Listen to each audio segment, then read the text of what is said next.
Sir, ಏನು ಇವತ್ತು ಮಾಗಡಿ ಪುರಸಭೆಯಲ್ಲಿ ಬಜೆಟ್ನ ಮಂಡನೆ ಮಾಡಿದ್ರು. ಇದು ಭಾಳ ನಿರಾಶಾದಾಯಕ. ಏನೊಂದು ಉಳಿತಾಯ ಬಜೆಟ್ ಅಂತ ಹೇಳಿ ಒಂದು ಅನೌನ್ಸ್ಮೆಂಟ್ ಮಾಡಿದ್ದಾರೆ. ಯಾವುದೇ ಕಾರಣಕ್ಕೂ ಇದು ಉಳಿತಾಯ ಬಜೆಟ್ ಅಲ್ಲ, ಇದು ಕೋತ ಬಜೆಟು. ಇದರಲ್ಲಿ ಅವರು ಏನು ನಮಗೆ ಎಕ್ಸ್ಪ್ಲನೇಷನ್ ಕೊಡ್ತಾ ಇದ್ದಾರೆ, ಯಾವ್ಯಾವುದು ಬರೀ ನಿರೀಕ್ಷಿತ ಮಾತ್ರ ಇಟ್ಕೊಂಡಿದ್ದಾರೆ ಹೊರತು ನಮ್ಮಲ್ಲಿ ಏನು ವಸೂಲು ಮಾಡ್ತಾರೆ, ಏನು ಆದಾಯನ ನಾವು ಅಲ್ಲಿ ಸರಿತೂಗಿಸ್ತೀವಿ ಅನ್ನೋದ್ರಲ್ಲಿ ಇವರು ಫುಲ್ಲು ಹಿಂದೆ ಬಿದ್ದಿದೆ. ಇಡೀ ಆಡಳಿತ ನಮ್ಮ ಪುರಸಭೆಗೆ ಆದಾಯ ತರೋದು ಇಂಥ ವಿಚಾರದಲ್ಲಿ ನಾವು ಪ್ರತಿ ಮೀಟಿಂಗಲ್ಲೂ ಅದ್ರ ಬಗ್ಗೆ ಹಲವಾರು ಬಾರಿ ಒಂದು ಉದ್ದಿಮೆ ಪರವಾನಗಿ ಇರ್ಬೋದು, NOCಗಳು ಇರ್ಬೋದು, ಈ ಟ್ಯಾಕ್ಸ್ ಕಲೆಕ್ಷನ್ಸ್ ಇರ್ಬೋದು, ವಾಟರ್ ಸಪ್ಲೈಗೆ ಸಂಬಂಧಪಟ್ಟಿದ್ದು ಬಿಲ್ ಪೆಂಡಿಂಗ್ ಇರೋದು ಇರಬೇಕು. ಏನು ಮೆನ್ಸು ಇದ್ರೂ ಅವ್ರ ಕೈಲಿ ಕೆಲಸ ತಗೊಂಡು ಅದನ್ನು ಸರ್ಪ್ಲಸ್ ಆಗಿ ನಮಗೆ ಏನು ಆದಾಯ ಪುರಸಭೆಗೆ ಬರೋಕ್ಕೆ ಏನು ಮಾಡಬೇಕು ಅದನ್ನು ಮಾಡೋಕ್ಕೆ ಇವ್ರ ಕೈಲಿ ಆಗ್ತಾಯಿಲ್ಲ. ಅವರು ಪೇಪರಲ್ಲಿ ಮಾತ್ರ ಇದು ಉಳಿತಾಯ ಬಜೆಟ್ ಅಂತ ತೋರಿಸ್ಕೊಂಡಿದ್ದಾರೆ. ಆದರೆ ಆಳಕ್ಕೆ ಹೋಗಿ ನೋಡಿದ್ರೆ ಇದು ಕೋತ ಬಜೆಟು. ಯಾವುದೇ ಕಾರಣಕ್ಕೂ ಇದರಿಂದ ನಾವು ಉತ್ತಮವಾದ ಕೆಲಸನ ಆಡಳಿತ ನಿರೀಕ್ಷೆ ಮಾಡೋಕ್ಕೆ ಸಾಧ್ಯ ಇಲ್ಲ. ಸರ್, ಈ ಪೈಪ್ಸ್ ಎಲ್ಲ ಹೇಳಿದಾರಲ್ಲ ಸರ್, ಆರೋಪ ಇದೆ ಸರ್. ಪೈಪ್ಗಳು, ಕಬ್ಬಿಣದ ಪೈಪ್ಗಳು ಮಾರಾಟ ಸರ್, ಅದೇ ಈಗ ಅಲ್ಲಿ ಯಾರೋ ಪೈಪ್ ಲೈನ್ ಮಾಡಿದ್ದಾರೆ. ಆ ವಾರ್ಡ್ ಕೌನ್ಸಿಲರ್ ಗಮನಕ್ಕೆ ಬಂದಿಲ್ಲ. ಏನೋ ಕುಡಿಯೋ ನೀರಲ್ಲಿ ವರ್ಕ್ ಆರ್ಡರ್ ಕೊಡೋಕ್ಕೆ ಮುಂಚೆನೂ ಕೆಲಸ ಮಾಡಬೇಕು, ಯಾಕೆಂದರೆ ಅತಿ ಅವಶ್ಯಕ ಅಂತ ಇರ್ತದೆ. ಅಲ್ಲಿರೋ ಪೈಪ್ ಏನಾಯಿತು ಅನ್ನೋದು ಯಾರಿಗೂ ಗೊತ್ತಾಗ್ತಾ ಇಲ್ಲ. ಎಷ್ಟೇ ಮಾಡ್ಸೋದು ಸರ್? 20 ಈಗ 20 ಗುಣ. ಎಷ್ಟು ಕೆಜಿ ಇದೆ ಸರ್ ಅದು? ಸರ್, ಅದು ಇನ್ನೂ ವೆಯ್ಟ್ ಗೀಟ್ ಇಲ್ಲ. ಅಲ್ಲಿ ಕಿತ್ತಾಕಿರೋ ಪೈಪು ಒಂದು ಹ್ಯಾಂಡ್ ಓವರ್ ಮಾಡಬೇಕು. ಅದು ಏನಾಗಿತ್ತು ಅಂತ ಗೊತ್ತಿಲ್ಲ. ಆ ವಾರ್ಡ್ ಸದಸ್ಯರು ಅದ್ರ ಬಗ್ಗೆ ಒಂದು ಲೆಟರ್ ಕೊಟ್ಟು ಕಂಪ್ಲೇಂಟ್ ಕೊಟ್ಟಿದ್ದಾರೆ. ಅದಕ್ಕೆ ಮಾಹಿತಿ ಕೊಡಿಲ್ಲ, ಇನ್ನೂ ಅವ್ರಿಗೆ ಉತ್ತರ ಕೊಡಿ. ಸರ್, ಬಜೆಟ್ನಲ್ಲಿ ನಮೂದಾಗಿರೋಂಥ ಫುಲ್ಲು ಎಲ್ಲ ಓದಿದ್ರ ಸರ್? ಸರ್, ಇವಾಗ ಪತ್ರಕರ್ತರು ಸಾಕ್ಷಿ ಇದ್ರು. ಅದರಲ್ಲಿ ನಾವು 5ನೇ ಪೇಜಲ್ಲಿ ಯಾವುದೋ ಒಂದ್ರ ಬಗ್ಗೆ ಚರ್ಚೆ ಮಾಡ್ತಾರೆ. ಅವಲೇ 12ನೇ ಪೇಜಲ್ಲಿ ಇರೋರು, 6ನೇ ಪೇಜಿಂದ ಅವಲೇ 12ಕ್ಕೆ ಹೋಗೋರು, 12ರಿಂದ 15ಕ್ಕೆ ಹೋಗೋರು. ಈಗ ನಾವು ಸಾಧ್ಯವಾದಷ್ಟು ಅದ್ರ ಬಗ್ಗೆ ಚರ್ಚೆ ಮಾಡೋದಕ್ಕೆ ಅವ್ರಿಗೇನು ಬಜೆಟ್ ಮಾಡಿದೋ ನಾವು ಅದನ್ನು ಬಜೆಟ್ ಮುಗಿಸ್ತೋ ಅನ್ನೋದು ಅವ್ರ ಉದ್ದೇಶ ಆಗಬೇಕು. ಆ ಉದ್ದೇಶದಲ್ಲಿ ಇವತ್ತು ಬಜೆಟ್ ನಡೀತು. ಇವರಿಂದ ಯಾವುದೇ ಕಾರಣಕ್ಕೂ ಅಭಿವೃದ್ಧಿನ ನಾವು ನಿರೀಕ್ಷೆ ಮಾಡೋಕ್ಕೆ ಸಾಧ್ಯ ಇಲ್ಲ. ಇದು ಪಕ್ಕಾ ಕೋತ ಬಜೆಟ್. ಅಸಮಾನ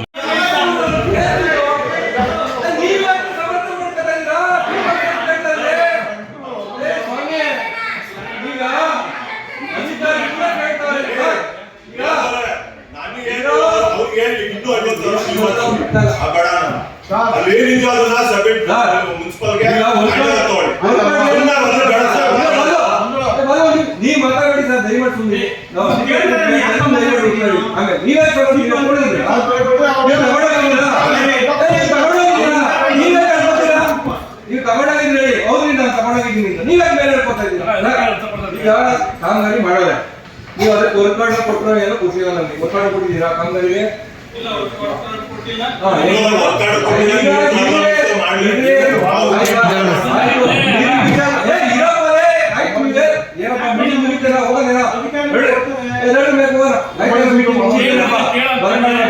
ಇದ್ಯಾಕೆ ಏನು ಕೇಳೋದಿಲ್ಲ, ಹೇಳ್ಬಿಡ್ತೀರಾ, ಏನ್ ಮಾತಾಡಲ್ಲಪ್ಪ.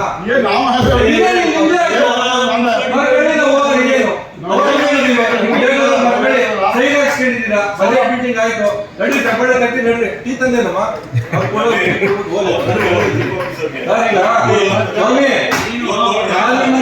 ಮಾತಾಡಿ ನಮಗೆ ಬೇರೆಯವರು ಮಾತಾಡ್ಬೇಕು ಅವಕಾಶ. ಯಾಕೆ ನಾವು ಬಲ್ಲೋ ಸರ್, ಈಗ ವರ್ಕ್ ಆರ್ಡರ್ ಕೊಟ್ಟಿಲ್ಲ ಆಯ್ತು. ಈಗ ಕುಡಿಯೋ ನೀರಿನ ವಿಚಾರದಲ್ಲಿ ಕೆಲವು ವಿಚಾರದಲ್ಲಿ ವರ್ಕ್ ಆರ್ಡರ್ ಅವಶ್ಯಕತೆ ಇಲ್ಲ. ಆಮೇಲೆ ನಾವು ಅಪ್ರೂವಲ್ ತಗೋತೀವಿ. ಜನಕ್ಕೆ ತೊಂದರೆ ಆದ ಕುಡಿಯೋ ನೀರಿಗೆ ಯಾವುದು ಲೆಕ್ಕ ಪ್ರೋಟೋಕಾಲ್ ಬರೋದು ಅದನ್ನ ಮಾಡ್ಬಿಟ್ಟು ಮುಗಿಸಿದ್ರೆ ಸಂತೋಷ. ಈಗ ನೀವು ಕೆಲಸ ಕಾಮಗಾರಿ ಆಗ್ಬೇಕಾದ್ರೆ ಅಲ್ಲಿದ್ದ ಹಳೆ ವಸ್ತು ಯಾರು ಸೇರಿದ್ರು? ಪುರಸಭೆಗೆ. ನಮ್ಮ ಅಪ್ಪಂದಲ್ಲ, ರಿಯಾಜ್ ಅವ್ರ ಅಪ್ಪಂದಲ್ಲ, ಪುರಸಭೆಗೆ ಸೇರಿದ್ರು. ಏನಾಯ್ತು ಅನ್ನೋದು ಅದು ಬಂದು ಕೇಳಿ ಸರ್, ತಂದೆ ಹ್ಯಾಂಡ್ ಓವರ್ ಮುಟ್ಕೊಳ್ತಿ ಬರಬೇಕು. ಅದು ಅಷ್ಟು ಕೆಜಿ ಇಷ್ಟು ಕೆಜಿ ಬೇಡ ಸರ್, 1 kg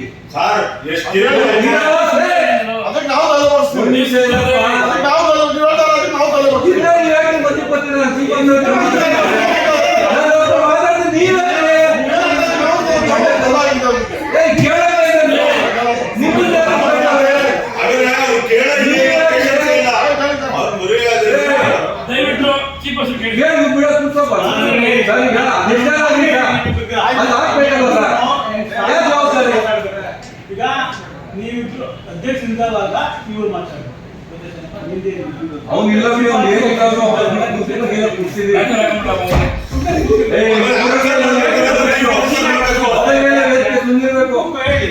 ಏನ್ ಸರ್?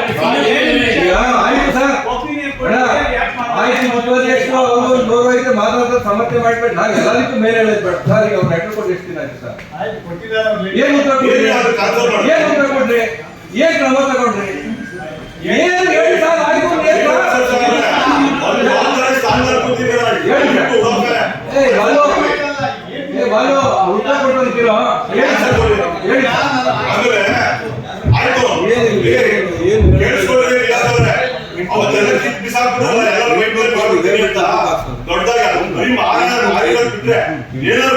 ಯಾರು ಕೊಟ್ಟಿರೋದು?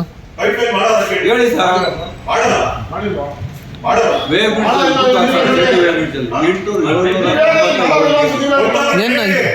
ಏನ್ ಪೈಪು?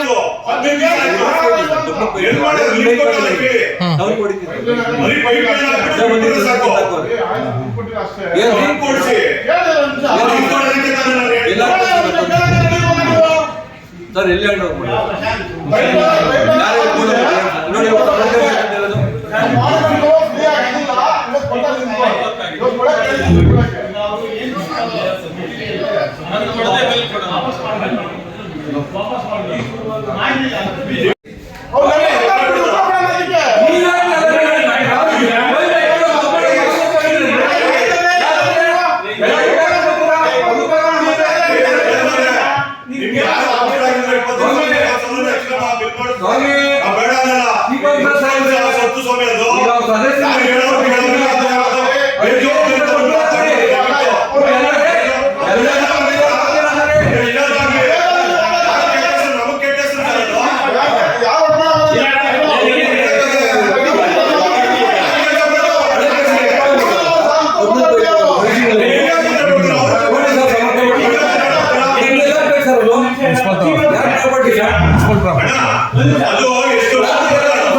ಕಟ್ ಮಾಡಿ.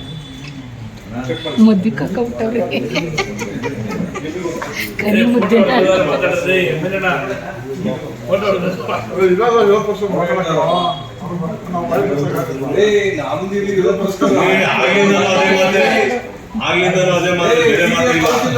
ನೋಡ್ರಿ ಮನೆ ತಗೊಂಡ್ಬಂದ್ರ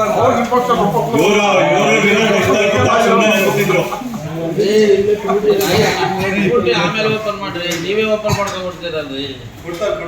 ಎಲ್ಲಿ ಅವ್ರು ಓಪನ್ ಮಾಡ್ತಾರೆ, ನೀನ್ ಇನ್ನ ಕೈ ಮಾಡಿ ಕೆಲಸ ಕೊಡ್ತಿದ್ಯಾ? ಏನಪ್ಪ